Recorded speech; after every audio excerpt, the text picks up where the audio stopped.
Generation ہے. ابھی ایک چھوٹے لڑکے نے بولا, آئی تھنک پنچ سے تھا وہ, تو بہت اچھا لگا مجھے. تو ہمارا کوئی ان کے ساتھ ڈائلاگ ہی نہیں ہے یوتھ کے ساتھ, کہ وہ کیا سوچتے ہیں, وہ کیا کرتے ہیں, ان کے ذہن میں کیا پریشانیاں ہیں, وہ کس سے بات کریں.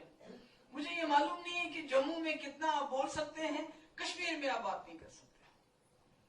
کشمیر میں ابھی شکیل صاحب کہہ رہے تھے کہ آپ بہت ہی تمیز سے, تہذیب سے بات کریں گے. عمر خالد نے تو کوئی غلط بات نہیں کی تھی, اس نے تو کوئی تہذیب کا دائرہ نہیں توڑا تھا, پر آج 5 سال سے اس کی بیل نہیں ہو رہی ہے.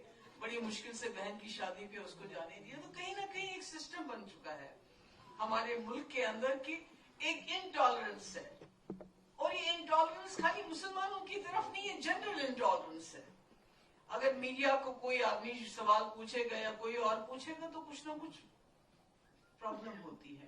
تو مگر آج جہاں چیلنجز ہے, میں کہتی ہوں اس کے ساتھ اپرچونٹیز ہے. تو چیلنجز اور اپرچونٹیز الگ نہیں ہے, سوال اور جواب ہوتا ہے. تو جہاں سوال ہوگا وہاں جواب بھی ضروری ہوگا. اس لیے مجھے لگتا ہے ہمیں ہمت کھونے کی ضرورت نہیں. مجھے معلوم ہے کہ ہمارے مفتی صاحب جو جموں میں اتنی جلدی, میں نے پروگرام اس لیے کیا کہ ابھی ایک ایکٹیوسٹ ہیں, انہوں نے یہ کہا کہ جموں اور کشمیر کو ملنا چاہیے, اور ساتھ ہی میں انہوں نے کہا کچھ اس طرح کی بات کی نہیں. مفتی صاحب نے جموں کشمیر کے لوگوں کی, خاص کر جموں کے لوگوں کی خواہشات, جو انہوں نے یہاں ووٹ دیا تھا بی جے پی کو دبا کے, اس کی قدر کی تھی, اور جموں کے لوگوں کی قدر کی تھی. تبھی اتنا بڑا مشکل فیصلہ, یہ آسان فیصلہ نہیں تھا کہ کہاں پی ڈی پی اور کہاں بی جے پی. اور مفتی صاحب نے کہا میں جموں والوں کو کون سا جواب دوں گا, ان کو کیسے میں پاور سے باہر رکھوں گا جب انہوں نے 28 ممبر چنے ہیں.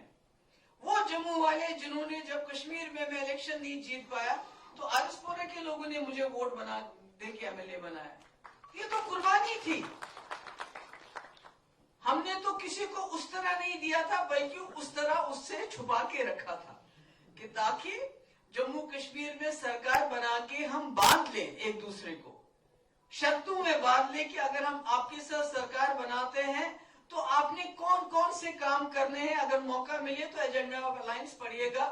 میرے خیال میں جو جموں کشمیر کی سمسیا ہے, چاہے وہ جموں ہو یا کشمیر ہو یا لداخ ہو, ان تمام سمسیاؤں کا سمادھان آپ کو اسی ایجنڈا آف الائنس پہ ملے گا. یہ تو بدقسمتی ہے مفتی صاحب نہیں رہے, اور شاید کشمیر میں بھی لوگوں کو سمجھ نہیں آئی. ادروائز اس کو جموں کشمیر کے حالات بہت مختلف ہوتے. اور یہ جو 2019 میں ہوا, تو یہ کیا وجہ تھی؟ مہاراجا جی جو تھے, جنہوں نے یہاں یہ جو ہماری نوکریاں, ہمارے ریسورسز, ہماری ریت باجری, یہ کہا تھا کہ یہ جموں کشمیر کے لوگوں کے لیے کیوں کہا تھا؟ ایسے تو نہیں کہا تھا. ان کی سوچ اس وقت یہ تھی کہ جموں کشمیر ایک مختلف ریاست ہے, یہ ایک چھوٹا سا ہندوستان ہے, ہندوستان کے اندر ایک چھوٹا سا ہندوستان ہے اور اس کو سنبھالنا ہے. It's an idea of India. آپ پورے ملک کو جا کے دیکھ لیجئے, جو idea of India Kashmir, Jammu Kashmir, Ladakh کو دیکھ کے آپ کو دل میں آتے ہیں, وہ کہیں نہیں ملے گا آپ کو. اس کو پرزرو کرنے کے لیے 370 تھا. اب مجھے بتائیے, یہ تو کشمیریوں کو سزا دینے کے لیے اٹھایا گیا, مگر سب سے زیادہ اگر اس کا نقصان کہیں شروعات ہوئی تو وہ جموں سے ہوئی. سب سے زیادہ باہر کے لوگوں کا آنا, کرائم بڑھ جانا, آؤٹ سورس, اتنی ساری بلڈنگیں بنتی ہے, ایمز بنا, دوسری بنی, سارا کام آؤٹ سورس ہو رہا ہے. آپ کی مائننگ, ہم خالی ہو رہے ہیں, کھوکھلے ہو رہے ہیں. شاید انہوں نے جو بات کی اس پہ, کہ آپ کو اندازہ نہیں, 20-30 سال کے بعد ہمارے دریا, ہمارے پہاڑ اتنے کھوکھلے ہو گئے ہوں گے کہ ہم کو کوئی نہیں بچائے گا.